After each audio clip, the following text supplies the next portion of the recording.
chemin à travers les Pyrénées et vers le Moyen-Âge. Cette route cachée n'est plus guère utilisée aujourd'hui. Il y a 800 ans, c'était un point stratégique entre la France et l'Espagne. Elle servait de voie militaire, de sentier de contrebande et de chemin de pèlerinage. À cette époque, des dizaines de milliers de personnes affluaient vers Saint-Jacques, le plus célèbre lieu de pèlerinage après Jérusalem.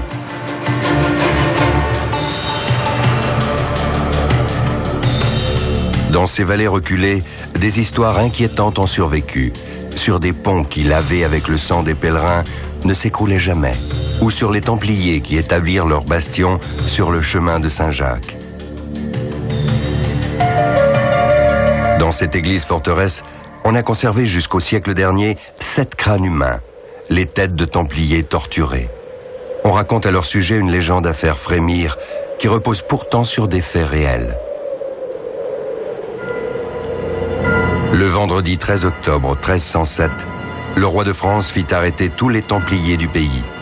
Cette date avait une valeur symbolique.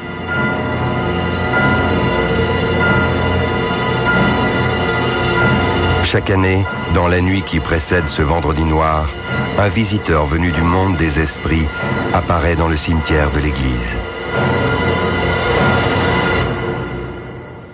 Des témoins disent avoir vu le manteau des chevaliers de l'ordre à la croix sanglante. Et l'on entend une voix plus profonde qu'un tombeau.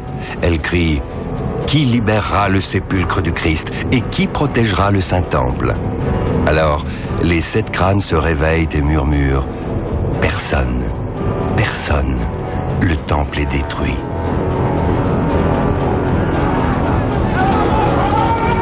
En effet, l'Église et l'État ont anéanti l'ordre du temple de Salomon. Il était devenu trop fort et trop riche pour eux. On a accusé les Templiers d'actes criminels et on les a menés au bûcher, en France surtout. Un scandale judiciaire sans précédent a ainsi brisé l'organisation la plus puissante du Moyen-Âge. Mais les Templiers n'acceptent pas partout leur destin. En Espagne, ils se défendent farouchement. En 1308, ils tiennent ce pont pendant 3 mois contre un ennemi plus puissant en nombre. Son nom vient encore de l'époque arabe, Alcantara as-Saïf, le pont de l'épée. On prétendait que l'arme d'argent était cachée dans l'un des piliers, une légende. Et la réalité ? Ce pont sur le Tage était le dernier chemin de fuite des Templiers vers la liberté, vers le Portugal. Leur seul avenir se trouvait là-bas, sous le signe de l'épée.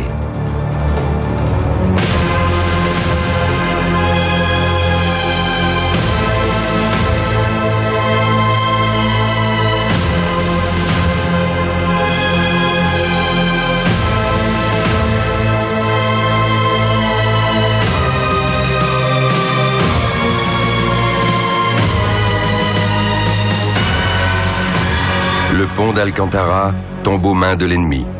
Les Templiers survivants s'embarquent sur le fleuve.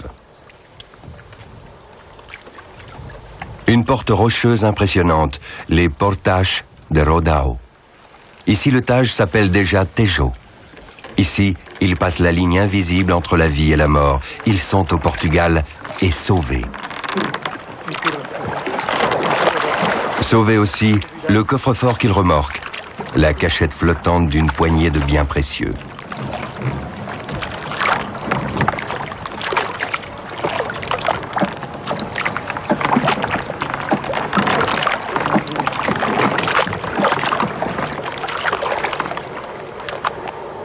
Des gardes postés sur les montagnes ont signalé le radeau.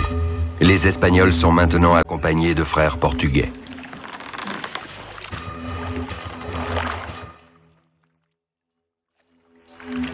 Soudain, se dresse devant eux un imposant bastion situé au milieu du fleuve. C'est la forteresse des Templiers, Almorol, solidement ancrée sur une île.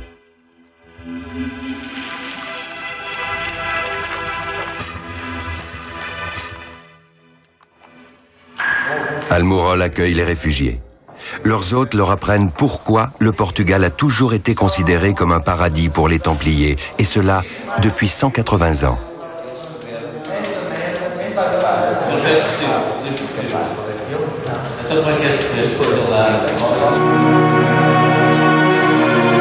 Portugal fut, après la France, le premier pays européen où l'ordre s'établit, juste après sa création à Jérusalem en 1120. La reine Thérèse lui offrit en 1128 le château de Sours, au nord du pays. De l'imposante forteresse, il ne reste que de tristes ruines.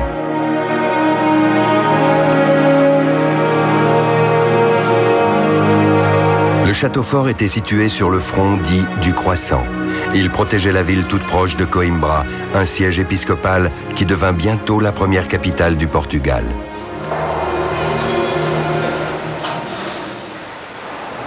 Le fils de Thérèse, Alphonse Ier, est enterré à Coimbra.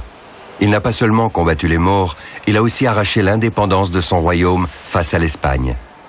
Le conquérant, comme on l'appelait, n'a raccroché les gants de fer que sur son lit de mort, tout comme les Templiers. Rien d'étonnant à cela, il était lui aussi membre de l'ordre.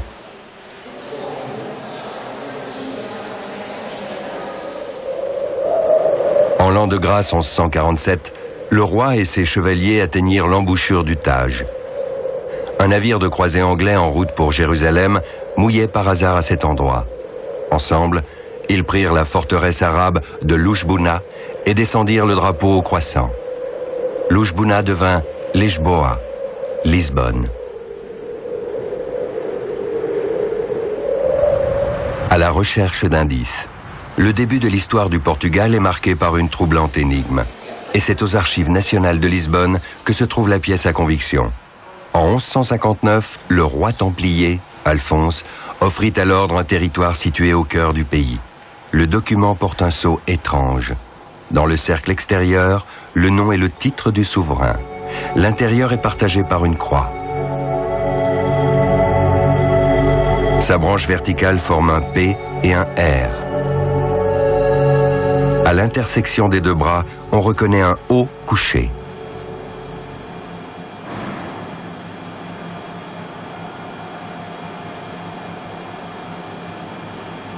Ce logogriffe révèle ainsi les mots suivants. Portugal. Et por tuo Graal, pour ton Graal. Certains chercheurs voient dans ce code une mission secrète donnée par le roi à ses Templiers. Il devait faire de ce territoire encore occupé par les Arabes le pays du Graal, une interprétation audacieuse. Même si le mot Graal existe bien en ancien portugais et désigne un récipient.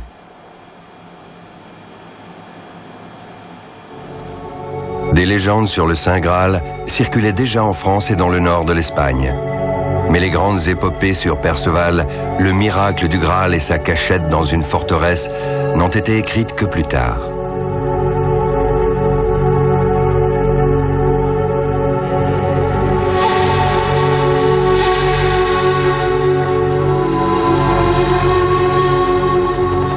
Quoi qu'il en soit, les Templiers prirent au sérieux la mission confiée par leur roi. Pour la remplir de façon professionnelle, ils établirent, un an seulement après la rédaction de ce document chiffré, une base militaire fortement armée. Elle s'étend sur 7 collines, comme Rome et Jérusalem. Donc un endroit magique et un lieu saint, qui porte un nom que personne ne peut expliquer précisément. Tomar. Tomar est l'œuvre de plusieurs siècles. Des générations l'ont construit, démoli et reconstruit. Le touriste ne peut visiter qu'une partie de ce qui date de l'époque des Templiers. Il admire bien sûr la chapelle de l'ordre. Depuis 1987, elle est entourée d'échafaudages. La rénovation durera encore des années. La partie la plus ancienne, une construction presque circulaire, comme la basilique du Saint-Sépulcre à Jérusalem. La scène dans la coupole rappelle également la mort du Christ. Le linge de Véronique avec lequel Jésus s'est essuyé le visage avant la crucifixion. Une mystérieuse image fantôme.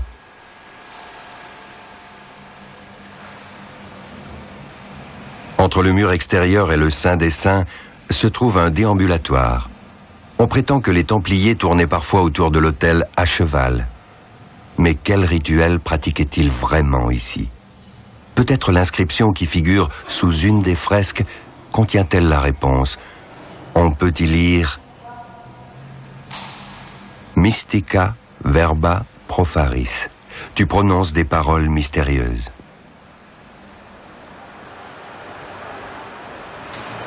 Cet endroit était jusqu'au XVIe siècle le seul accès à l'église. Il donnait sur le Levant et sur une partie dans laquelle on pénètre aujourd'hui uniquement avec une autorisation spéciale. Ici se trouvait le centre de commandement militaire des Templiers, leur forteresse.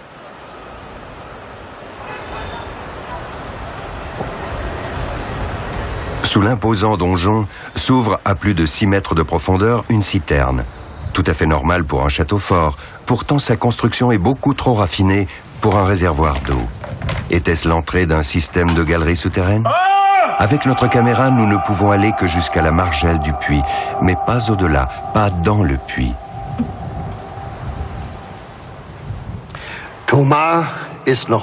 Aujourd'hui encore, Tomar est un lieu mystérieux.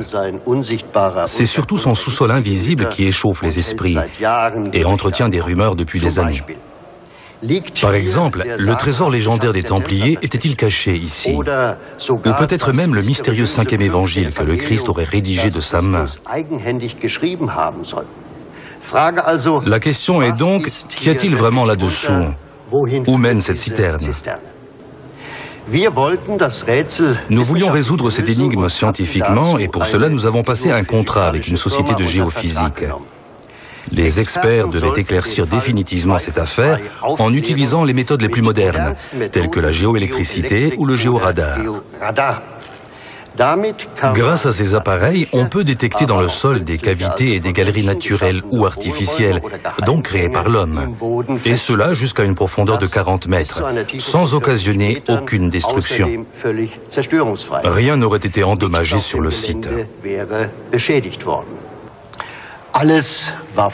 Tout était prêt, mais le ministère portugais de la Culture, qui est responsable de Tomar, a dit non. Il semble qu'ici, 800 ans après les Templiers, on ait encore quelque chose à cacher, ou peut-être à craindre.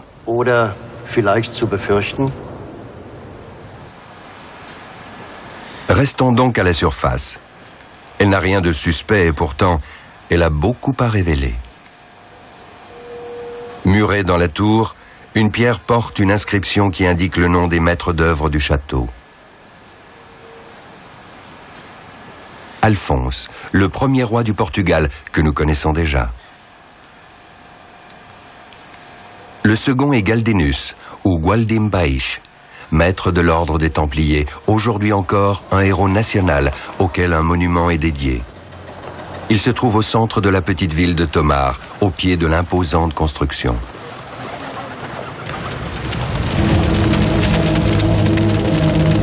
Baix avait participé à la deuxième croisade, avait combattu en Palestine et en avait rapporté une précieuse relique.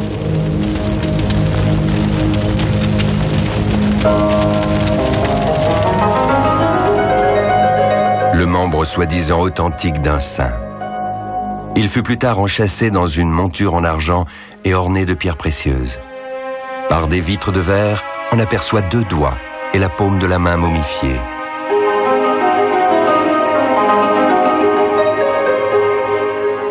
Peut-être la relique était-elle conservée dans la chapelle des Templiers, et peut-être cette main défunte protégea-t-elle Tomar de l'assaut le plus violent. Le 13 juillet 1190, la forteresse surmonta sa première épreuve de force. Elle résista avec succès au siège mené par le sultan du Maroc.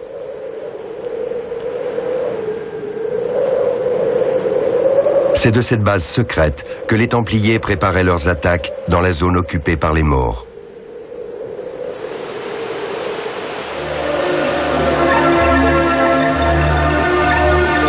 Vers 1200, l'ennemi se trouvait encore là où aujourd'hui la côte tourmentée du Portugal et ses plages de rêve attendent les touristes. Dans le sud de l'Alentejo et dans l'Algarve.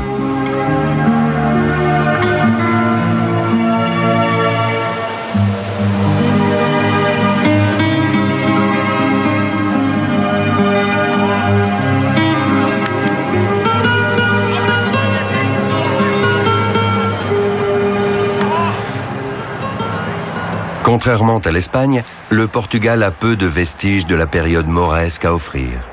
À l'époque, les conquérants chrétiens firent table rase. Ils détruisirent tout et régnèrent sur un cimetière, déplore un chroniqueur arabe. Et pourtant, quelques traces subsistent. Nous sommes à Mertola, un village pittoresque de l'Alentejo. Au pied du château s'élève la seule mosquée du Portugal, presque dans son état d'origine.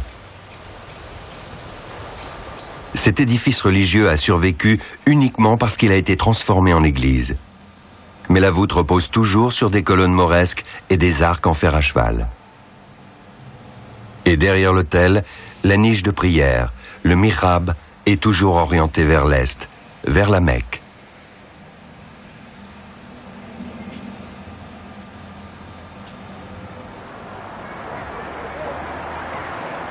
Et puis, il y a le Castel Rouge de Silvèche, un ouvrage tiré des Mille et une nuits. 30 000 personnes vivaient dans la ville arabe de Khilb. Elle possédait 20 mosquées, des palais de marbre et des bazars luxueux.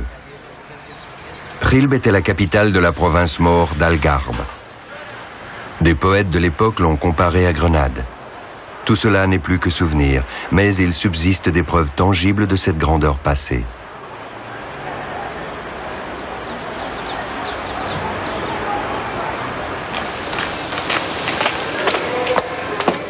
On découvre ainsi d'immenses citernes dans la cour du château.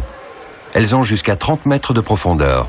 Cela prouve que les Maures, au Moyen-Âge, maîtrisaient parfaitement la construction souterraine.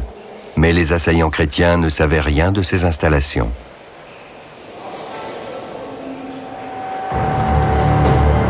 Ils creusèrent comme des taupes sous le rempart de la cour intérieure et prirent la forteresse, malgré une forte résistance.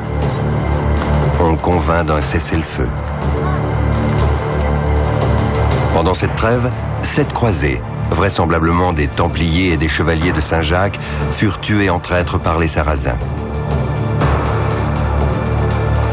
Les Portugais massacrèrent la population musulmane et érigèrent un tombeau à leurs frères d'armes assassinés.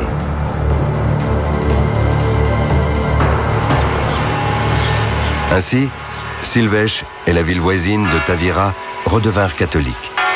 C'était en l'an 1244. Pourtant, la chrétienté n'avait aucune raison de se réjouir.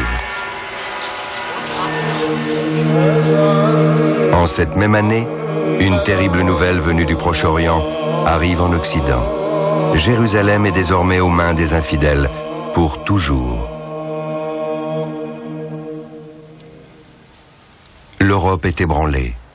Tandis que l'on réfléchit à l'organisation d'une nouvelle croisade, une rumeur se répand en France. Elle naît également en 1244 dans l'abbaye cistercienne de Trois-Fontaines. Le monastère en ruine se trouve en Champagne, le berceau des Templiers.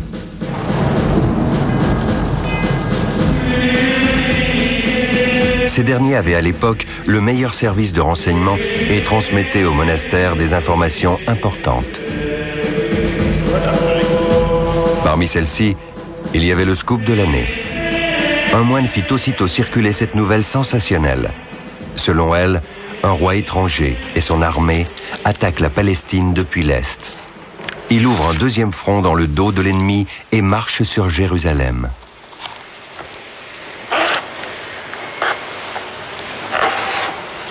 Il s'agit d'un souverain chrétien des lointaines côtes de l'Asie. Son nom, le prêtre Jean. Cette histoire avait déjà 100 ans à l'époque. Le moine français l'avait simplement déterré en citant les Templiers comme témoins. Même les armoiries de cet étrange sauveur ressemblent à la croix des Templiers. Sa renommée se répand comme une traînée de poudre et atteint aussi le Portugal.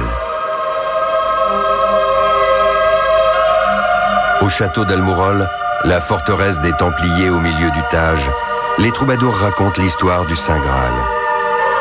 À la fin de la légende apparaît désormais un successeur de Perceval, un héritier du Graal, le mystérieux prêtre roi. Mais pour l'instant, le pays n'a pas besoin d'alliés nommés Jean.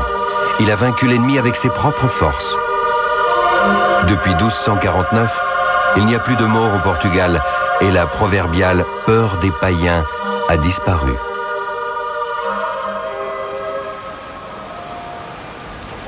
Les Templiers peuvent à présent se consacrer entièrement au développement de leur domaine. Ils créent des vignobles et cultivent de nouveaux cépages sur le Douro, sur le Tage, le Dao et le Minho, qui donnent aujourd'hui encore de grands crus.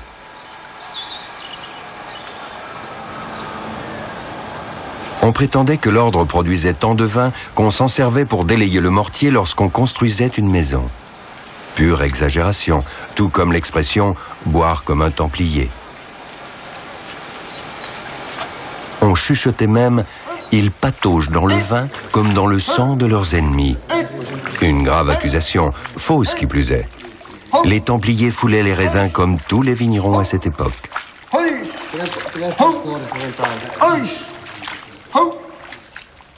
Malgré toutes ces rumeurs, une discipline stricte régnait dans les maisons de l'ordre. En cas de vol, par exemple, les supérieurs ne connaissaient aucun pardon. Si la valeur des objets volés était supérieure à une certaine somme, le frère devait voler vers l'enfer.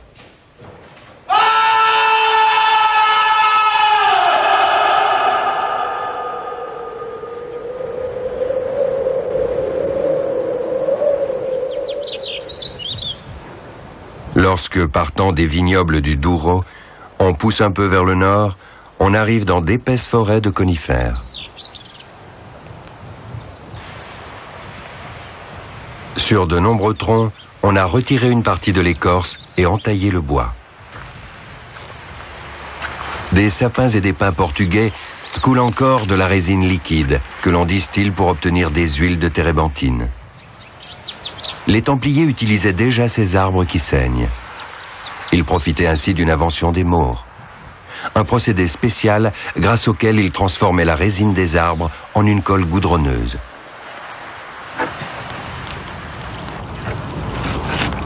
Ils utilisaient cette substance pour rendre leurs bateaux étanches. On appelle cela le calfatage. Le mot vient de l'arabe.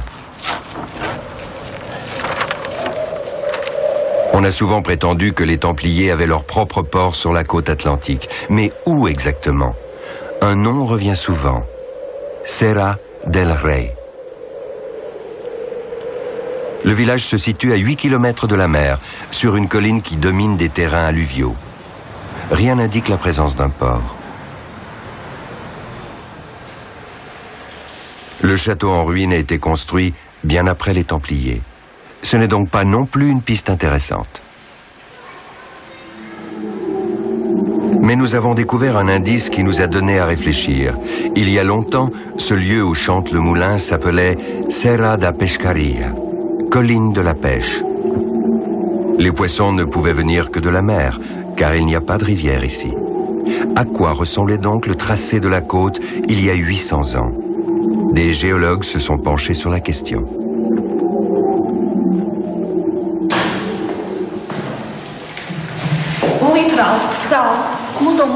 Le littoral portugais a beaucoup changé au cours des 800 dernières années.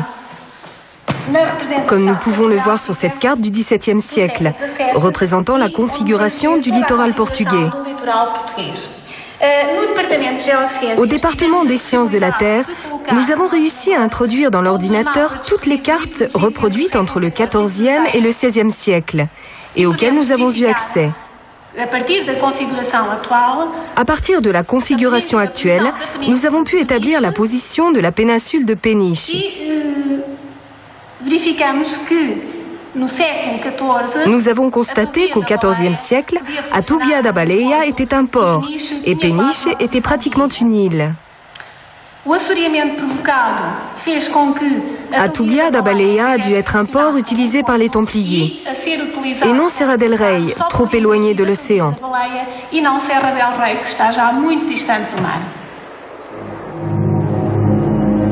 Voilà ce qui reste du port des Templiers, Atúguia. Un trou toujours humide avec une nappe d'eau salée. Il y a 800 ans, les navires des Templiers jetaient l'ancre ici, adaptés à la haute mer, familiers de l'Atlantique. L'ordre possédait aussi une flotte et un port important en Méditerranée, Palma de Majorque.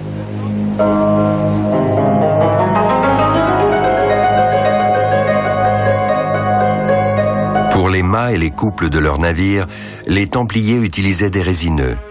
Les arbres poussaient directement sur la côte. Dès le Moyen-Âge, on planta des pins maritimes pour protéger les dunes. Cette épaisse forêt s'étend aujourd'hui encore sur 9000 hectares. Son nom, Piñal do Rei, la pinède du roi.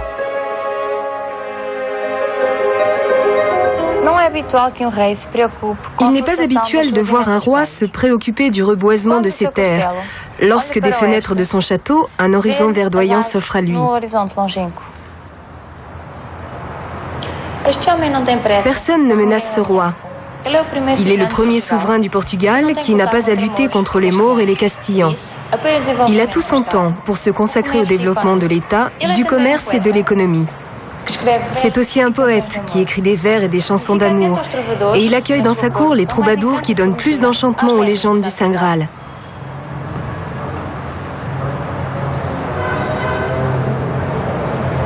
Ce roi d'exception s'appelle Denis.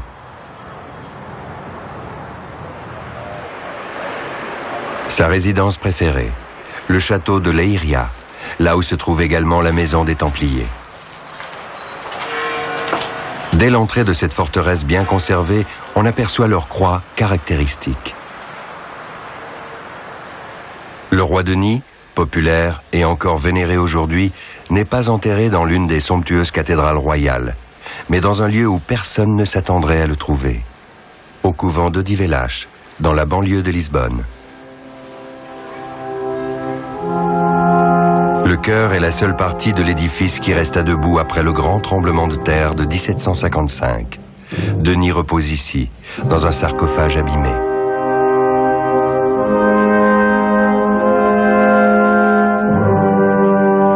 De son vivant, il fut durement frappé par le destin. Un inconnu viola sa fille et la mutila avec un poignard. Brisée dans son corps et dans son âme, la jeune fille entra dans ce couvent, où elle mourut 5 ans avant son père. Son tombeau se trouve à quelques pas de celui du roi.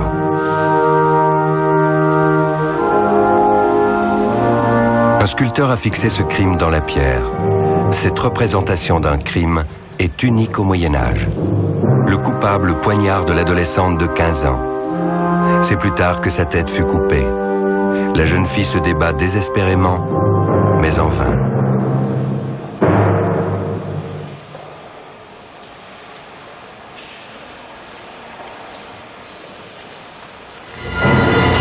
C'était une époque cruelle et agitée. La fin de l'humanité était dans l'air. L'étoile de Satan était apparue. On attendait la fin du monde pour 1260. Partout, on voyait de mauvais présages, les signes avant-coureurs d'une sombre catastrophe. L'horreur pénétrait de plus en plus dans le quotidien familier.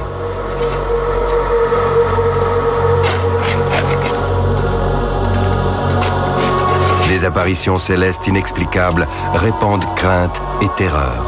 Tout le monde croyait alors que quand le soleil s'obscurcissait, le jour ultime approchait et avec lui, le jugement dernier.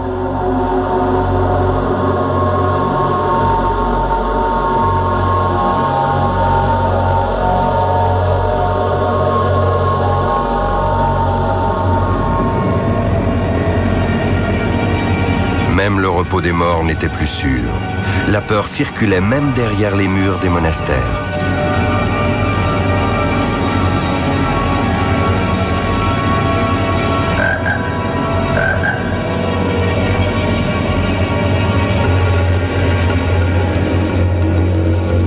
Œuvre diabolique ou avertissement divin. La catastrophe se produisit vraiment. En 1291, le dernier bastion de la chrétienté tomba en Terre Sainte. La responsabilité en incombait bien sûr aux Templiers. Sur ce point, toute l'Europe était d'accord. De sombres nuages planaient sur l'ordre.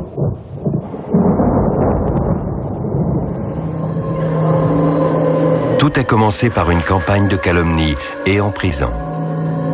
Un Templier exclu de l'ordre parle des pratiques sataniques des frères. Son compagnon de cellule est un informateur clandestin du nom d'Esquieux. Allez, Esquieux! Une fois qu'il en sait suffisamment, il est libéré et demande audience au roi d'Aragon.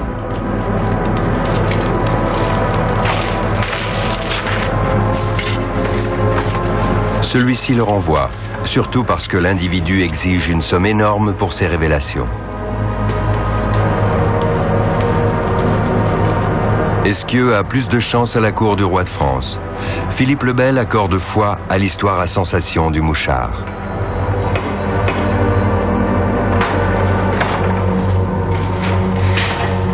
La suite, on la connaît.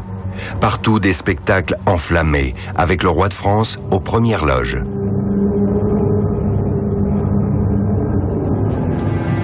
Au centre de la plainte contre les Templiers se trouve le Baphomet, une mystérieuse idole. À quoi ressemblait-il? Où était-il adoré? Dans les actes du procès, il n'y a qu'une seule indication concrète sur son emplacement. La piste mène au Portugal, plus précisément à Tomar. C'est ce que prouve ce singulier document. Il vient des archives secrètes du Vatican et a été rédigé le 6 mai 1310 lors d'un interrogatoire. Rome a tenu ce document explosif sous clé pendant des siècles. Dans cette déposition, un Templier prisonnier explique que le scandaleux objet de culte, le Baphomet, il l'appelle idolum, idole, se trouve dans la commanderie de l'ordre, ici à Tomar. Alors bien sûr, on l'a cherché ici aussi. L'idole originale n'a jamais été découverte. Mais, chose surprenante, il existe encore ici, à Tomar, une représentation du Baphomet, dans une pièce située devant la cuisine, interdite aux touristes. La voici, la tête aux 3 visages, sur une clé de voûte du XVIe siècle. Le Baphomet, tel qu'il fut si souvent décrit. Si l'on retirait cette pierre, non seulement la voûte s'effondrerait, mais tout l'étage supérieur s'affaisserait avec. Comment ce symbole secret a-t-il pu survivre aussi longtemps?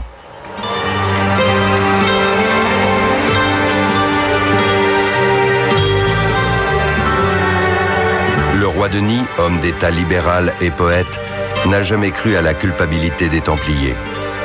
Il sait ce que son pays doit aux chevaliers. Rome lui ordonne de saisir leurs biens. Denis refuse. Au Portugal, il n'y a pas de procès, pas de chasse à l'homme. Au contraire, les Templiers persécutés dans les autres pays sont ici les bienvenus. Et ils arrivent de toute l'Europe. Pourtant, seul un tour de passe-passe sauvera l'ordre d'une disparition définitive. Derrière ce coup se trouve le maître des Templiers, João Lourenço de Monsaraz. Monsaraz est une base idéale, une petite ville oubliée de l'Alentejo, près de la frontière espagnole. Un ancien fief des Templiers, mais son histoire remonte à bien plus loin. Au pied de la ville s'élèvent des signaux magiques issus de l'âge de pierre. Une route importante passe près d'ici, le chemin de Saint-Jacques, avec une chapelle de pèlerinage des Templiers. À l'intérieur, des pierres tombales avec la croix typique de l'ordre et un sarcophage romain. Personne n'y a touché pendant des siècles.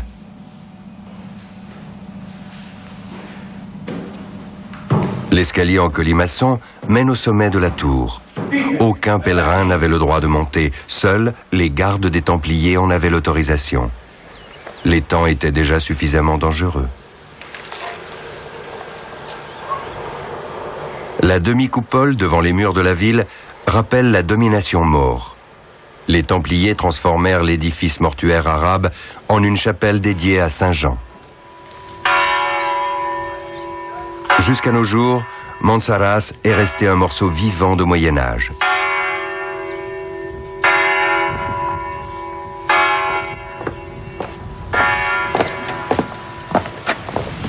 Ici, au centre de la ville, se cache un joyau de l'Orient. Cette citerne d'une taille extraordinaire, un puits magique des 1001 nuits.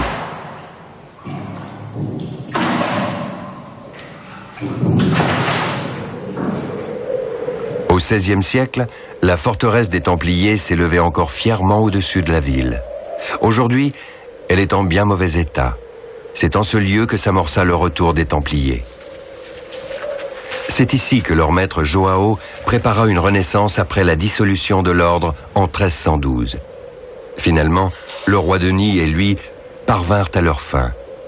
En 1319 fut fondé l'ordre des Chevaliers du Christ. Seul le nom était nouveau. Tout le reste demeurait inchangé. Les membres, les privilèges et les biens. Même la Croix-Rouge des Templiers survivait, avec une petite correction. Au centre, une croix blanche, symbole d'innocence.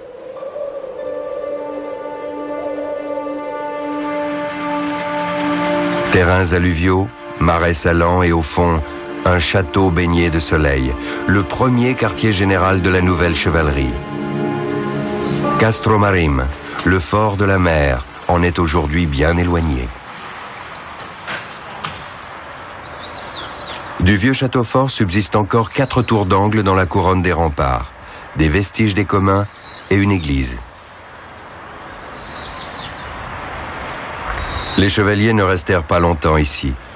Ils repartirent bientôt pour là où l'ordre avait ses racines, vers un lieu qui tenait aussi un rôle clé dans les projets de la nouvelle troupe de combat, composée à présent uniquement de Portugais. La clé de tout, Tomar.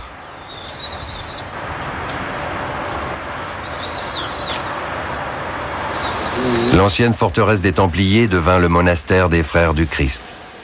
Ils avaient les mêmes racines et le même goût pour les symboles magiques.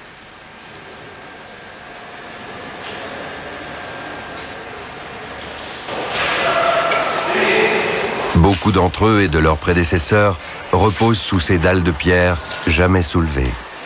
Elles ne portent aucun nom, seulement des numéros. Cette partie de Tomar s'appelle le cloître du cimetière. Elle fut créée par le plus célèbre des maîtres de l'ordre, Henri le Navigateur. Sous sa direction, Tomar, citadelle de la foi, se transforma à partir de 1420 en foyer de la science. Mais bientôt, Henri est attiré par le cap des tempêtes du Portugal.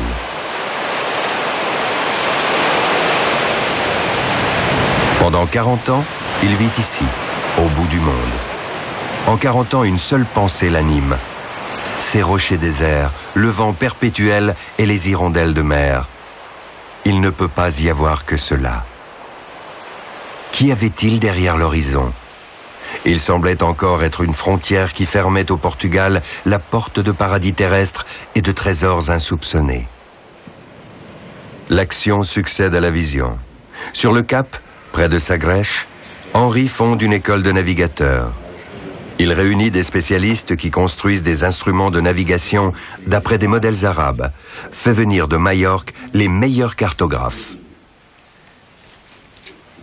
Avec cette équipe, le prince de l'Atlantique, le chevalier des mers, comme on l'appelle bientôt, projette les grands voyages de découverte du Portugal. Les préparatifs sont strictement confidentiels.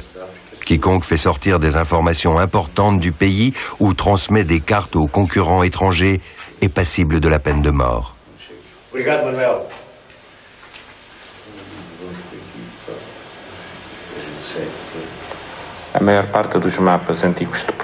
La plupart des anciennes cartes du Portugal ont disparu lors du tremblement de terre de 1755.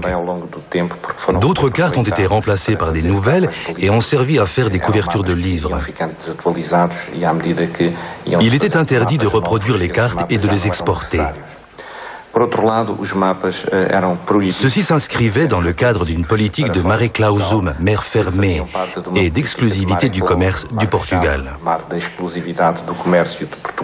Le commerce des esclaves, de l'or et des épices ne pouvait être fait que par les Portugais, et seuls les Portugais pouvaient découvrir des terres. Mais certaines cartes ont été copiées et emportées par des espions italiens et allemands, car tout le monde voulait localiser la source de ce commerce très fructueux. Le planisphère de Cantino, fait en 1502, est un excellent exemple. L'Afrique y est très correctement représentée, ainsi que l'Inde. Et l'on y voit également le Brésil pour la première fois, terre à laquelle le Portugal avait droit en vertu du traité de Tordesillas. Cette carte est très intéressante. Elle a pu être conservée précisément parce qu'elle avait été achetée par un espion italien et emportée en Italie. C'est surtout en Italie que cette marchandise très prisée s'amassa. Ce parchemin de 1439, provenant de Palma de Majorque, était encore si actuel 60 ans plus tard qu'un capitaine italien l'acheta au marché noir.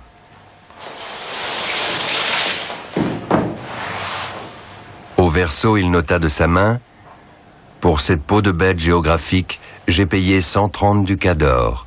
Amerigo Vespucci. C'est à lui que l'Amérique doit son nom. »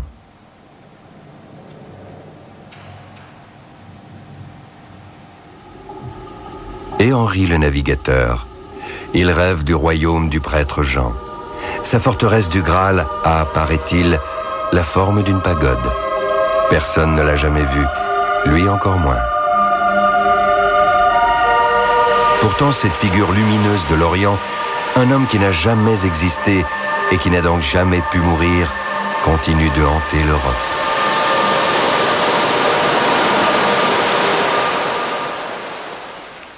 C'est un phénomène étrange et unique. Une personne qui n'a jamais existé apparaît pendant des siècles dans la littérature, dans des rapports de témoins oculaires, des correspondances diplomatiques, influençant la grande politique et ranimant les espoirs de l'Église. Comment peut-on expliquer cela aujourd'hui?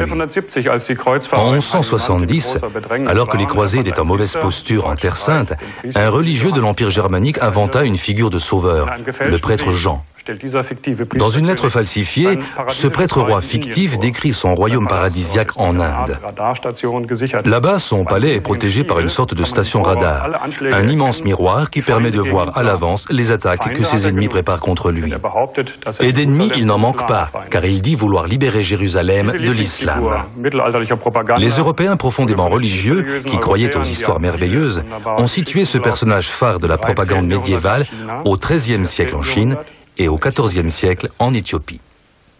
Personne ne l'avait vu, mais compte tenu du peu de connaissances qu'on avait des pays lointains, personne ne pouvait prouver qu'il n'existait pas.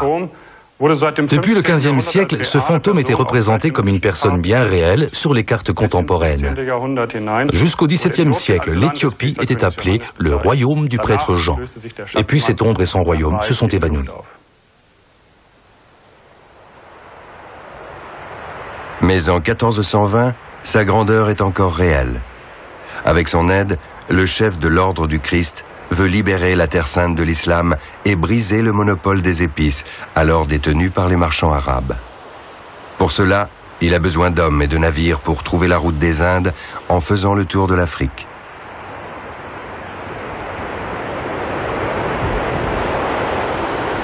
C'est ici, au cap de Sagres, que fut lancée cette entreprise historique.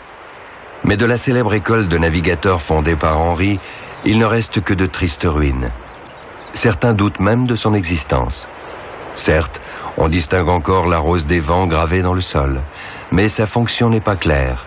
Elle possède en effet 48 divisions et non pas 32 comme les véritables roses de boussole.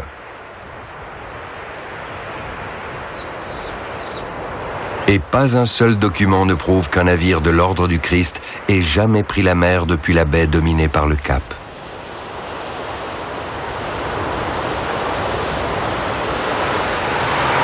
Pour la gauche, en revanche, on le sait avec certitude. Le souvenir d'Henri y est aussi plus présent. Son monument regarde vers la mer.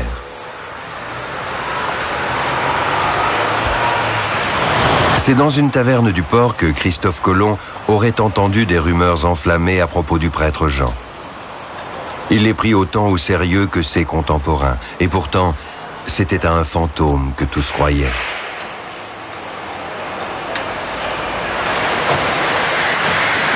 Dans les environs de la gauche, il y avait suffisamment de bois pour alimenter le chantier naval du port. Là, on construisit un type de navire qu'aucune autre nation de navigateurs ne connaissait jusqu'alors, la caravelle.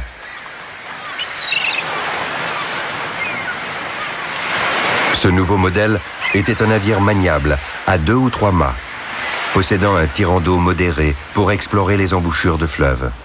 Il était bien adapté à la navigation côtière, mais aussi à la haute mer. Le secret de la caravelle, c'était sa voile latine triangulaire. Avec elle, on pouvait remonter plus facilement au vent et gouverner plus court que les navires à voile carrée. La caravelle pouvait parcourir jusqu'à 20 km par heure.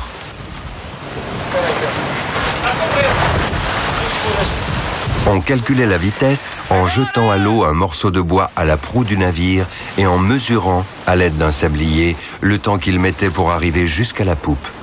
La valeur obtenue était tout sauf précise.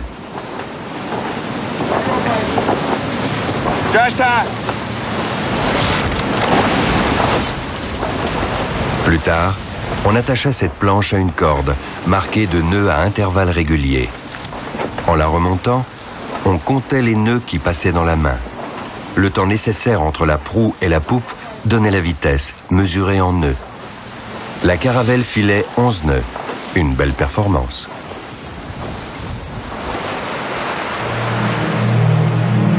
Mais un bon navire et un équipage de premier choix ne suffisaient pas pour atteindre la lointaine destination. Les marins étaient superstitieux. Parfois, en cas d'orage, de petites flammes surnaturelles apparaissaient au sommet des mâts. Ils priaient alors leur saint patron, Saint-Elme. On appelle feu Saint-Elme ce spectacle naturel dû à l'électricité présente dans l'atmosphère, mais cela, on ne le savait pas encore à l'époque.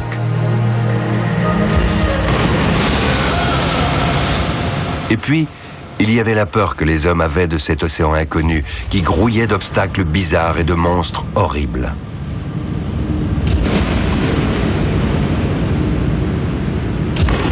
Qui pouvait garantir que le navire ne basculerait pas tout à coup dans l'abîme lorsqu'il franchirait l'horizon? Au milieu de la mer coagulée, il y avait le Maelstrom, dont le tourbillon emportait tout dans les profondeurs, et des montagnes magnétiques qui en une seconde attiraient tous les clous plantés dans le navire. Ces histoires d'horreur avaient la vie dure. Leurs détails étaient soigneusement peints sur les cartes marines pour inspirer l'effroi.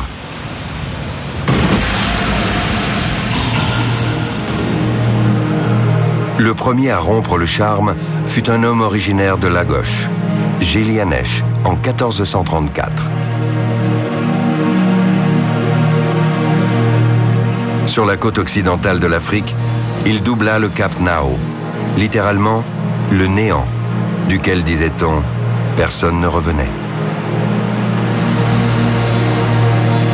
Et il réussit également à franchir le redouté cap de Bojador, plus au sud. D'autres traversèrent sans dommage le fameux triangle de la mort, au Cap-Vert. À chaque parallèle, ils passaient une barrière de la peur et finirent par poser le pied sur des plages tropicales.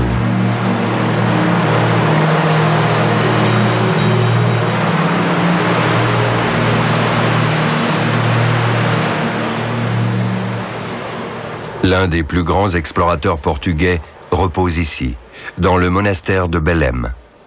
Vasco de Gama avait pour mission, lors de son expédition, de prendre contact avec le mystérieux prêtre Jean. Il emporta même une lettre pour lui. Bien sûr, il ne rencontra pas le fantôme. Cet homme n'a jamais existé. En revanche, il découvrit la route maritime vers les Indes.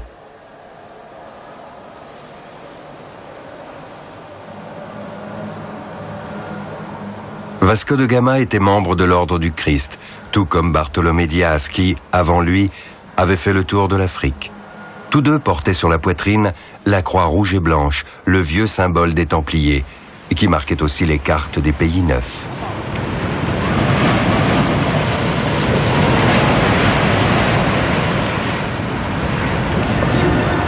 Des pays lointains, les navigateurs ne rapportèrent pas seulement de l'or et des épices. Ils ramenèrent aussi dans leur pays des graines et de jeunes plants. Ceux-ci donnèrent bientôt naissance à un baldaquin vert, le parc de Boussako, près de Coimbra.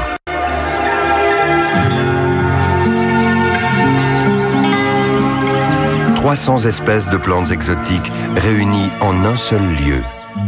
Dans cette forêt tropicale des découvreurs poussent des fougères géantes, des cèdres d'Afrique et d'Inde, des conifères hauts de 60 mètres originaires du Brésil. Là-bas aussi, les chevaliers du Christ hissèrent leur bannière. C'était le 25 avril de l'an de grâce 1500. Des témoins parlent d'une conquête pacifique. C'est ainsi qu'on la représenta plus tard sur les carreaux de faïence typiques, les azulejos. Au centre, le premier explorateur de l'Amérique du Sud, amiral de l'Ordre du Christ, Pedro Álvarez Cabral.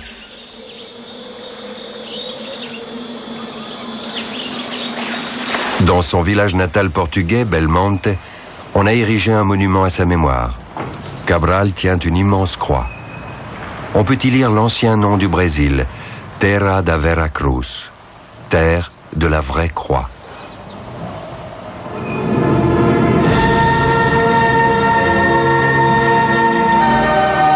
Protéger la vraie croix et répandre son message. C'était déjà la mission des Templiers. Ils furent victimes d'un complot monté par l'Église et par l'État.